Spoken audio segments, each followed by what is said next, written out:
সাবেক প্রধানমন্ত্রী শেখ হাসিনা, পিকে হালদার সহ যারা এদেশ থেকে অর্থ পাচার করেছেন তাদের ফিরিয়ে আনতে ব্যবস্থার কথা জানিয়েছেন দুদক।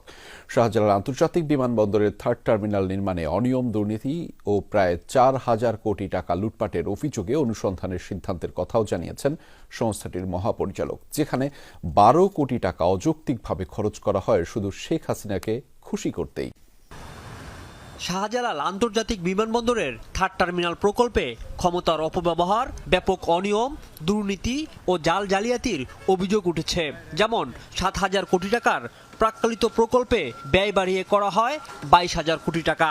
নানান সরঞ্জাম দেশ থেকে কিনে দেখানো হয়েছে বিদেশ থেকে আনা হিসাবে। আরও কিছু যন্ত্রাংশ ইউরোপীয় মানের উল্লেখ করে প্রকৃতপক্ষে আনা হয় চীন ও কোরিয়া থেকে। এছাড়া সয়েল টেস্টের অনিয়ম ও নকশা পরিবর্তন করে 900 কোটি টাকা লুটপাটের অভিযোগ তদন্ত করেছে দুদক।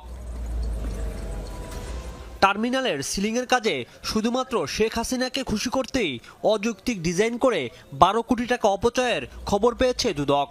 সব মিলিয়ে ওই প্রকল্প থেকে মোট 4,000 কোটি টাকা আত্মসাতের তদন্তের কথা জানান দুদক মহাপরিচালক। 7,000 কোটি টাকার প্রাক্কলিত প্রকল্পের ব্যয় 22,000 কোটি টাকা বৃদ্ধি করা, বিভিন্ন সরঞ্জামাদি স্থানীয়ভাবে ক্রয় করে বিদেশ হইতে ক্রয় দেখিয়ে অর্থ হাতিয়ে নেয়া, সয়েল টেস্টে অনিয়ম ও নকশা পরিবর্তন করে 900 কোটি টাকা লোপাট ও অযৌক্তিক কাজ করে 12 কোটি টাকা অপচয় সহ সিন্ডিকেট করে 4,000 কোটি টাকা আত্মসাতের অভিযোগের বিষয়ে অনুসন্ধানের সিদ্ধান্ত গৃহীত হয়েছে। দুর্নীতির বিচারের জন্য এবার শেখ হাসিনা, পিকে হালদার সহ তাদের ফিরিয়ে আনার উদ্যোগের কথা জানান দুদক মহাপরিচালক।